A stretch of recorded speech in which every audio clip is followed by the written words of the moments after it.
February the 6th, crocuses. Yellow, orange, white and purple crocuses will all now start to appear all over London. When a sunny day allows their petals to open fully, for many Londoners, this will be the first day of spring.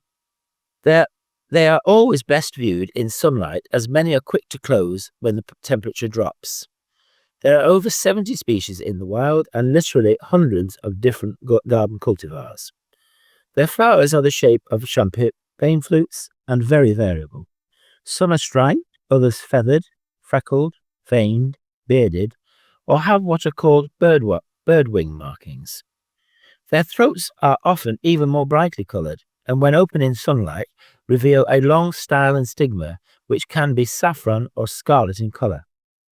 London parks and gardens abound with a huge range, and the National Collection, with over 100 different varieties, can be seen at Wisley.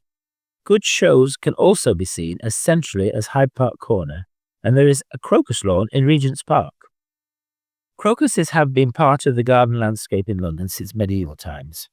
Many are thought to have been introduced by the Crusaders, as dozens of white, bronze, yellow and purple crocuses are found in the wild all around the coast of the southern Mediterranean.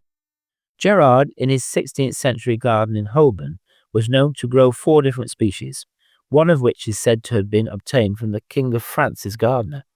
Not many years later, Parkinson, King's botanist to Charles I, already had 31 in his garden in Long Acre. In mythology, they first appear in the footprints of the goddess of spring, Persephone. They also appeared when Zeus laid down with Hera. Where they occur now, mice and squirrels love to dig up the corms. Sparrows inexplicably choose to peck only the yellow petal varieties, a practice Vita Sackville West suggested could be thwarted by throwing down an old fur coat. Some smell sweetly, especially the white ones at night and the purple ones during the day. In 1806, wild crocuses were found in quantity in Battersea Meadows by the river. By the end of the 19th century, they were still found in Totteridge Meadows, but had become rare.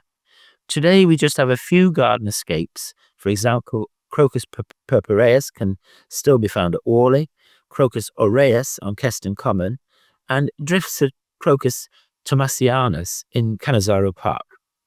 One of the more spectacular sights for crocuses in London is the unlikely setting of Church Lane in Tottenham. On a strip of land beside the church, there is an impressive hybrid swarm, which includes white, mauve, purple, cream and yellow crocuses, all happily interbreeding. Fresh green growth.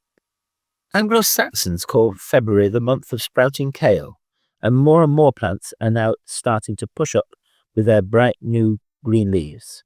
In woods, the vertical leaves of bluebells are growing quickly, and the shiny leaves of wild arum may already be fully open.